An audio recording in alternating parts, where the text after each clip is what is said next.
Good morning dear students. So आज हम लोग जो है बायोट सेवर्ट लॉ जो है बेसिकली देखेंगे कि वो क्या कहता है।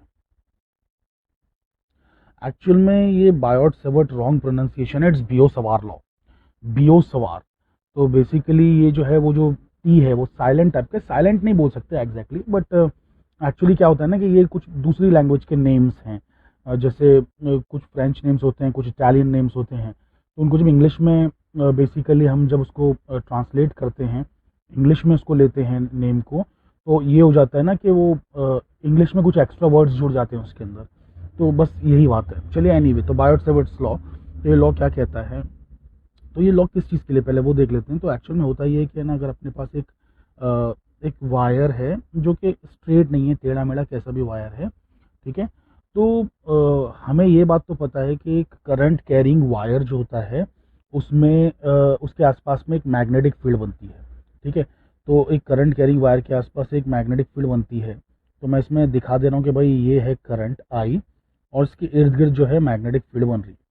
और जब इसके इर्द गिर्द मैग्नेटिक फील्ड बनेगी तो मैग्नेटिक फील्ड का डायरेक्शन क्या होगा, तो अभी हम उसको जानेंगे। तो एक पॉइंट कंसिडर करेंगे। तो लेट्स से कि this is some point P, some random point P. यहाँ पर मैग्नेटिक फील्ड की जो वैल्यू है अकॉर्डिंग टू बायोट सेवर्ट वो किधर है, मतलब क्या है वैल्यू, और उसका डायरेक्शन किधर है, हम ये जानेंगे। तो बायोट सेवर्ट ने ये बोला कि इतना जो लंबा वायर है, बेसिकली इसके पूरे की मैग्नेटिक फील्ड पॉइंट पी पे निकालना ये बहुत ही डिफिकल्ट है, क्योंकि ये वायर की कोई सिमेट्री नहीं है ना। ये वायर टेढ़ा मेढ़ा कैसा भी हो सकता है, कर्व हो सकता है, स्ट्रेट, कुछ भी हो सकता है। तो बायोट सेवर्ट ने बोला कि आप पूरे वायर की मत निकालिए, बल्कि क्या कीजिए, एक छोटे से पार्ट की निकालिए, एक छोटे से पार्ट की पहले निकालिए। तो जब हम एक छोटा सा पार्ट चुनेंगे तो हम कहेंगे लेंथ एलिमेंट। तो हमने एक छोटा सा लेंथ एलिमेंट चुन लिया, ठीक है। इस लेंथ एलिमेंट का हम नाम रख देते हैं डीएल। तो डीएल जो है ये लेंथ एलिमेंट है। अच्छा, ये डीएल को हम वेक्टर बना देंगे, और डीएल का डायरेक्शन वही मानेंगे जो करंट का डायरेक्शन है। तो अगर करंट इस तरफ चल रहा होता तो हमारे डीएल का डायरेक्शन ये होता, बट करंट अभी उस तरफ चल रहा है तो हमारे डीएल का डायरेक्शन वो है, ठीक है। तो इस तरीके से आप याद रखिएगा। अच्छा, अब क्या है ना कि इसका जो सेंटर है, डीएल का जो सेंटर है, वहाँ से पॉइंट पी तक जो है बेसिकली हमें क्या करना है कि एक स्ट्रेट लाइन खींचना है। तो हमें पॉइंट पी तक एक स्ट्रेट लाइन खींचना है, ओके। तो ये जो है ये हमारा पोजीशन वेक्टर आर है। This is our position vector R, ठीक है। ये पोजीशन वेक्टर आर है। डीएल भी हमारा वेक्टर ही है, ठीक है। अच्छा, इन दोनों के बीच में जो एंगल बन रहा है, let's call that angle as theta. तो ये जो है ये थीटा मैंने ले लिया। अच्छा, अब याद रखिए थीटा मैंने इसको लिया है, ना कि इसको, क्योंकि कैसा है ना कि वेक्टर्स में एक वेक्टर अगर इधर देख रहा है और वेक्टर इधर देख रहा है, तो उनका ये वाला एंगल ही तो थीटा होगा ना। तो डीएल हमारा इस तरफ देख रहा है और हमारा जो आर है वो इस तरफ देख रहा है, ठीक है, ओके। तो ये जो है बेसिकली हमारा एंगल है। अब जो है हम क्या करेंगे कि बायोट सेवर्ट लॉ बोलेंगे कि क्या है। बायोट सेवर्ट लॉ बोल के बताएंगे क्या है। तो बायोट सेवर्ट लॉ बोलता है कि इस छोटू सा जो वायर है ना डीएल, इस छोटू से वायर की जो छोटू सी मैग्नेटिक फील्ड है, it is directly proportional to current flowing through the wire. वो तो ऑब्वियस है, करंट छोटा रहेगा तो मैग्नेटिक फील्ड छोटी बनेगी, करंट बड़ा रहेगा, बड़ी वैल्यू होगी, तो वही बड़ी मैग्नेटिक फील्ड बनेगी।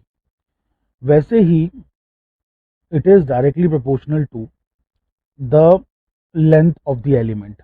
तो देखिए, अगर पूरे वायर का निकालूंगा तो ज़्यादा ही मैग्नेटिक फील्ड आएगा, छोटे वायर का निकालूंगा तो छोटे मैग्नेटिक फील्ड आएगा। तो ये जो डीएल है, आपने इसको किस लंबाई का चुना है, आपने बेसिकली 1 सेंटीमीटर का चुना है, 1 मिलीमीटर का चुना है, तो उस बात पे भी तो डिपेंड करेगा ना कि ये मैग्नेटिक फील्ड कितनी है। तो लेंथ एलिमेंट के साइज पे भी डिपेंड करेगा, ठीक है, okay. It will also depend on the angle, the sine of the angle, sine of the angle between what, between the DL and the line which is joining center of the element to the point, center of the element to the point। ध्यान से सुनिएगा। तो basically ये इस पे भी depend करेगा, किस पे डिपेंड करेगा, जो साइन ऑफ एंगल है। It will depend on the sine of angle between the element, element जो है अपना है ना उसका, और ये जो डायरेक्शन है आर, उसका डायरेक्शन। तो sine of the angle between the element and the line, element and the line joining the centre of element to the point. तो कौन सी लाइन भाई, एक तो एलिमेंट ही हो गया और दूसरी लाइन कौन सी है, जो कि ज्वाइन कर रही है सेंटर ऑफ द एलिमेंट को पॉइंट पी से, ठीक है। तो ये उसका साइन थीटा, ये तो देखो ऑब्वियस है। अभी ये बंदे के अगर बिल्कुल सामने हो जाता पी, तो एंगल कितना हो जाता, 90 हो जाता ना, 90, तो साइन 91 आ जाता, मैक्सिमम हो जाता है ना, तो मैक्सिमम वैल्यू मिल जाती।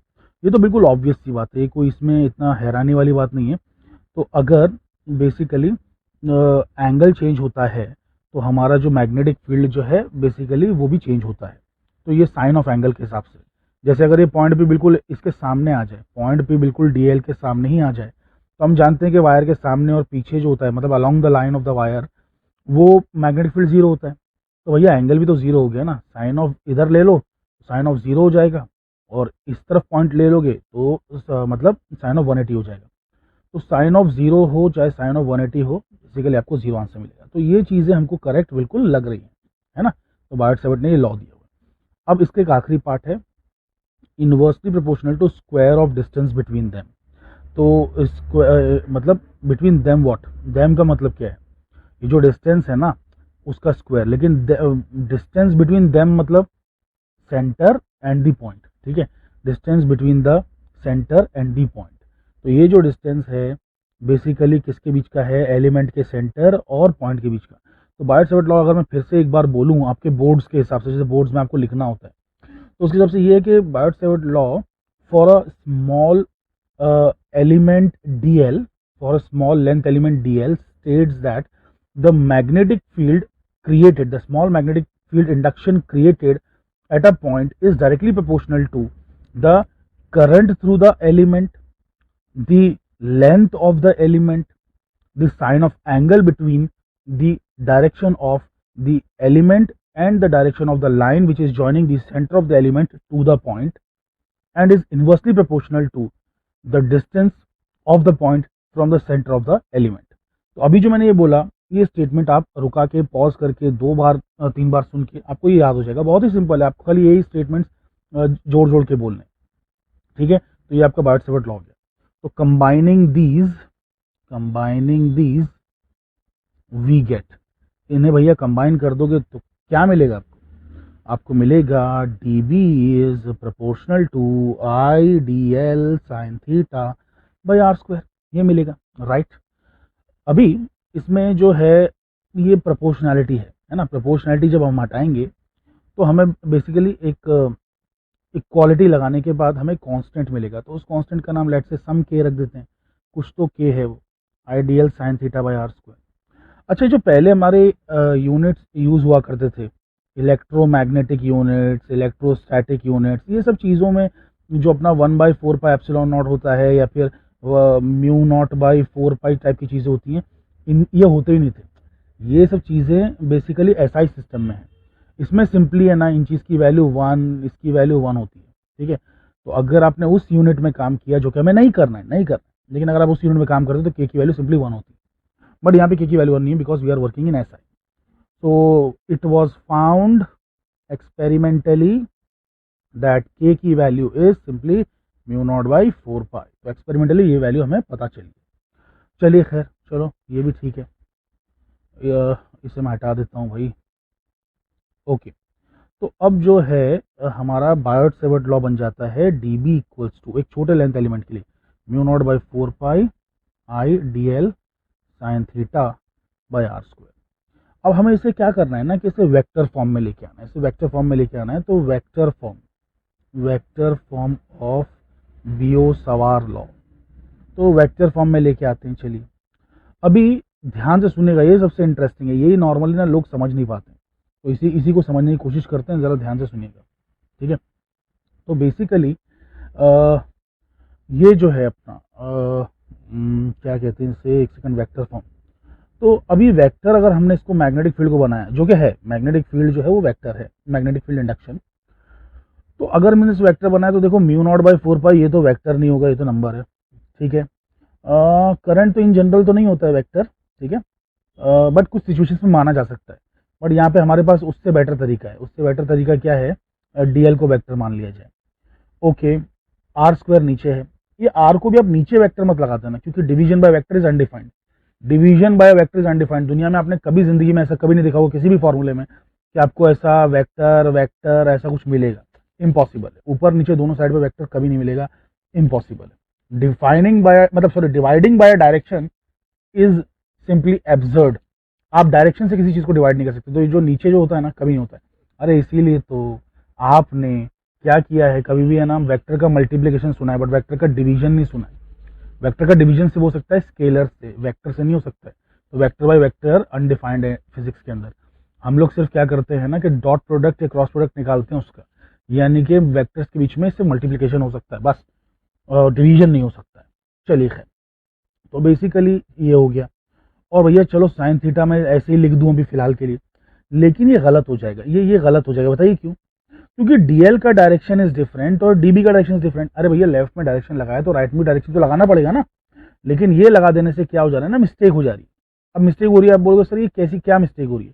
तो देखिए सुनिए, ऐसा है कि अगर आप अपना राइट हैंड रूल यूज करें, right hand thumb rule use करें और करंट के अलोंग जो है अपना अंगूठा रखें, अपना जो अंगूठा है करंट के अलोंग रखें, और बेसिकली क्या करें कि अपनी उंगलियों को कर्ल करें, अपनी उंगलियों को कर्ल करें। जब आप अपनी उंगलियों को कर्ल करेंगे तो आप देख सकते हैं कि मैग्नेटिक फील्ड पी पॉइंट पर अंदर जा रही है। मैग्नेटिक फील्ड पी पॉइंट पर अंदर की तरफ जा रही है। आप समझ पा रहे हैं? पी पॉइंट में अंदर की तरफ जा रही है। तो magnetic field is going inside. तो मैग्नेटिक फील्ड अंदर देख रही है और डीएल सामने देख रहा है, मतलब कहीं और देख रहा है। डीएल इधर देख रहा है, मैग्नेटिक फील्ड कुछ अंदर की तरफ देख रही है। Are you guys getting it? तो डीएल का डायरेक्शन बी का डायरेक्शन सेम तो नहीं है। हमें भाई बी का डायरेक्शन चाहिए और वो डीएल का डायरेक्शन तो है नहीं। अच्छा ठीक है, एक काम करते हैं, कुछ और सोचते हैं। चलो इसको आर कैप से मल्टीप्लाई करके देखते हैं। देखो क्रॉस मैंने इसलिए डाल दी है क्योंकि भैया साइन थीटा को भी तो कंपेंसेट करना है, इस साइन थीटा का भी तो ख्याल रखना है ना। तो क्रॉस लगाने से वो साइन थीटा आ जाएगा। अच्छा ये आर कैप क्या है? आर कैप का डायरेक्शन क्या है? अच्छा भैया इसको देखो आर कैप का डायरेक्शन को, तो ये हो गया आर कैप का डायरेक्शन, क्योंकि यही वेक्टर एक हमको नजर आ रहा है एक और। तो भैया देखो क्रॉस करते हो दो वेक्टर होना चाहिए ना, तो एक डीएल का वेक्टर नजर आ गया और एक हमें जो है ये आर कैप का वेक्टर नजर आ गया। अच्छा अब मैं डीएल क्रॉस अगर आर करता हूं, ध्यान से डीएल क्रॉस आर आपको करना है। डीएल क्रॉस आर करना है तो उसके लिए क्या करना पड़ेगा कि आपको जो अपनी उंगलियां है ना, अच्छा इतना मैं नहीं बना पा रहा हूँ बेसिकली बट ठीक है एनीवे। तो ये जो है इन उंगलियों को आपको कर्ल करना है, इन उंगलियों को आपको कर्ल करना है। कर्ल करना इन द सेंस, अरे डीएल पे हाथ रखो, उंगलियों को आर की तरफ कर्ल करो, डीएल पे हाथ रखो, उंगलियों को आर की तरफ घुमाओ, तो आपका अंगूठा अंदर की तरफ जाएगा, अंगूठा अंदर की तरफ जाएगा। तो आपका जो कंप्यूटर की स्क्रीन है उसमें घुसेगा परपेंडिकुलरली। तो बेसिकली उससे मालूम पड़ रहा है कि मैग्नेटिक फील्ड जो है बेसिकली अंदर जा रही है अंगूठे से, है ना। और डीएल क्रॉस आर करने से बराबर डायरेक्शन आ रहा है, मैग्नेटिक फील्ड का अंदर जाने का डायरेक्शन डीएल क्रॉस आर करने से आ रहा है, तो इसलिए साइंटिस्ट लोगों ने इसको वैसे सोचा। अच्छा इसको मैं एक बार और बनाने की कोशिश करता हूँ, ठीक है। फाइनली कुछ तो बना लिया मैंने। तो बेसिकली कैसा है कि ये देखिए भाई, ये जो आपका हाथ है आपको बिल्कुल सटा के डीएल से रखना है, समझ रहे हैं ना। मतलब ये उंगलियां जो है ना आपके पीछे हैं, ये तीनों उंगलियां, और सबसे आगे जो आप ही की तरफ जो दिखाई दे रही है वो उंगली जो है ये वाली छोटी वाली, सबसे छोटी वाली उंगली है। तो बेसिकली आपका अंगूठा जो है अंदर जा रहा है, आप देख सकते हैं अंगूठा आपका अंदर जा रहा है, तो वो मैग्नेटिक फील्ड का डायरेक्शन होगा। जहाँ पे आपका अंगूठा जा रहा है ना वो मैग्नेटिक फील्ड का डायरेक्शन होगा। लेकिन ये कब होगा? जब आप डीएल पे हाथ रख के और ये उंगलियों को मोड़ेंगे, आप इन उंगलियों को मोड़ेंगे, बंद करेंगे, मुट्ठी बनाएंगे। तो देखिए आप यहाँ पे मुट्ठी बना रहे हैं, राइट। तो डीएल वहाँ था और आपने इसको मोड़ के किस तरफ लेके आ रहे हो? आर की तरफ लेके आ रहे हो, है ना, आर की तरफ। ये आर है अपना, तो आर की तरफ लेके आ रहे हो, तब जाके जो है आपको मैग्नेटिक फील्ड जो है अंदर के डायरेक्शन में मिलेगा। तो एक बात तो तय है कि मैग्नेटिक फील्ड बी जो रहेगी वो बेसिकली डीएल और आर को जो है परपेंडिकुलर रहेगी। तो आपको उंगलियां बस कर्ल करना है। और वैसे भी वो तो नॉर्मल है, अपना वेक्टर जो रहता है ना, अपन जैसे भी ए क्रॉस बी ऐसा वेक्टर करते हैं, तो जो सी रहता है वो ए को भी परपेंडिकुलर रहता है और बी को भी परपेंडिकुलर रहता है। तो वो तो नॉर्मल सी बात है, ठीक है। तो जो डी बी है वो डीएल को भी परपेंडिकुलर है और आर को भी परपेंडिकुलर है। तो अब आपको ये डायरेक्शन आई थिंक निकालना आ गया रहेगा। Okay great. अब इसी इसी को हम लोग एक और फॉर्म में लिखते हैं। तो वो फॉर्म क्या है? D B bar equals to mu naught by 4 pi I D L bar cross R bar upon R cube. वो बहुत ही सिंपल है। क्यों अपने अपन ने ऐसा लिखा? अरे भाई एक आर ऊपर और एक आर नीचे मल्टीप्लाई कर दो, तो आर का डायरेक्शन और आर का मैग्नीट्यूड मिलके फुल वेक्टर आर बन जाएगा, है ना। और बेसिकली नीचे आर क्यूब हो जाएगा। तो हमने आर ऊपर और नीचे मल्टीप्लाई किया इसलिए, है ना। मतलब हमको फुल वेक्टर्स दिखाना था, बस इसलिए किया है। ज़रूरी नहीं है, आप ये भी यूज़ कर सकते हो, this is also equally good. ठीक है, तो हमको जस्ट फुल वेक्टर्स यूज़ करना था, इसलिए हमने ऐसा किया। ओके, सो आई होप कि आपको ये बात समझ में आ रही है। ओके ग्रेट, तो ये जो है vector form of Biot-Savart law आपको याद रखना है, क्योंकि ये आपको जो है कुछ कुछ जगह पे डेरिवेशंस में जो है काम आएगा। ठीक है, तो आपको ये याद रखना है। एनीवे, तो ये चीज़ तो हमारे समझ में आ गई बायोट-सेवर्ट लॉ की। अब हम आते हैं और बेसिकली बात करते हैं कि जो हमने कांस्टेंट इस्तेमाल किया है उस कांस्टेंट का मतलब क्या है। तो ये यहाँ पे जो है ये म्यू नॉट बाई 4 पाई जो लिखा हुआ है, इसकी वैल्यू जो है 10⁻⁷ है। 10⁻⁷ मतलब यानी कि म्यू नॉट खुद क्या हो जाएगा, 4 पाई इंटू 10⁻⁷ टेस्ला मीटर पर एम्पियर, ये इसका यूनिट है। तो बेसिकली ये ऐसा यूनिट है सिंपली, है ना, टेस्ला मीटर पर एम्पियर। तो आप ये याद रखिए, अभी आपको एप्सिलॉन नॉट, इसको कंपेयर कीजिए, एप्सिलॉन नॉट भी कुछ ऐसे ही था ना, epsilon was something like 8.5 to 10⁻12। तो ये जो है इसका कूलम स्क्वायर पर न्यूटन मीटर स्क्वायर ऐसे करके यूनिट था। तो आप ये जो चीज़ें याद रखिए दोनों। अच्छा, इसका नाम क्या है भाई, तो इसका नाम जो है वो है permeability, permeability of free space. Free space यानी कि वैक्यूम मान सकते हैं। ठीक है, और जैसे कि ये था परमिटिविटी ऑफ फ्री स्पेस था, परमिटिविटी। तो लोग मुझसे पूछते हैं सर ये परमिएबिलिटी, परमिटिविटी ये क्या चीज़ें हैं, तो इसके ऊपर एक अलग से पूरा एक वीडियो बन सकता है इसको समझाने के लिए डिटेल में। बट अभी इजी भाषा में अगर मैं इसे कहूँ कि आपको बस खाली इसको जस्ट ऐसे ही याद कर लेना है, तो मैं ये कहूँगा कि जो अपनी इलेक्ट्रिक फील्ड लाइंस होती हैं they are not permeable, permeable to the conductor specifically. जो अपनी इलेक्ट्रिक फील्ड लाइंस रहती है ना, जैसे कि एक चार्ज आपने लिया, सुनिए, आपने एक प्लस चार्ज लिया, एक माइनस चार्ज लिया, तो प्लस से जो लाइंस हैं वो माइनस की तरफ जा रही है ना, इस तरीके से जा रही हैं बेसिकली। लेकिन अगर आपने इसके बीच में एक मेटालिक प्लेट रख दिया, लेट्स से कि आपने कंडक्टर रख दिया बहुत बड़ा सा, तो अब आप देखेंगे ना ये चार्जेस एक दूसरे को अट्रैक्ट भी नहीं करेंगे, छोड़ देंगे, क्योंकि electric field lines can never penetrate a conductor. ये property of electric field lines, ये आप लोग पढ़ चुके हैं। तो बेसिकली वो परमिएबल नहीं, घुस नहीं सकती अंदर। परमिएबल का मतलब क्या हो सकता है, घुस जाना। और मैग्नेटिक फील्ड लाइंस घुस सकती हैं, यस, मैग्नेटिक फील्ड लाइंस घुस सकती हैं। तो अगर आपने यहाँ पे जो है मैग्नेट रखा नॉर्थ साउथ, यहाँ पे रखा आपने साउथ नॉर्थ, और बीच में अगर आपने मेटालिक प्लेट डाल भी दिया, तो भैया magnetic field lines easily pass हो जाएंगी और ये आपस में आके चिपक भी जाएगी। तो ये जो चीज़ है इसे हम बेसिकली क्या कहते हैं ना कि मैग्नेटिक फील्ड लाइंस परमिएबल है।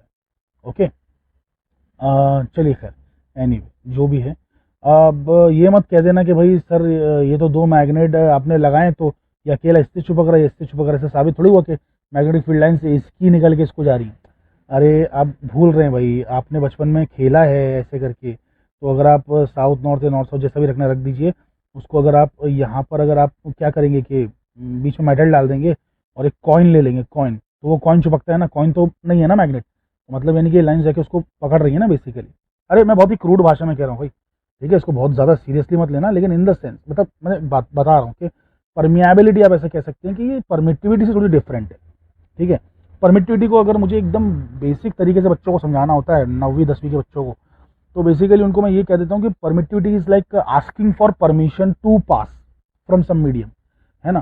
तो वो परमिशन दूसरा मीडियम देता नहीं है। तो बेसिकली जब परमिशन ज़्यादा नहीं मिल पाती है, परमिशन लाने में लेने में मेहनत करनी पड़ती है, यानी कि इसकी वैल्यू एप्सिलॉन नॉट की वैल्यू जो एप्सिलॉन हो जाती है वो बड़ी हो जाती है, तो एप्सिलॉन जो है एप्सिलॉन नॉट से बड़ा हो जाता है, यानी कि परमिशन मांगना मुश्किल हो जाता है, तो वहाँ पे कम फोर्स अप्लाई होता है।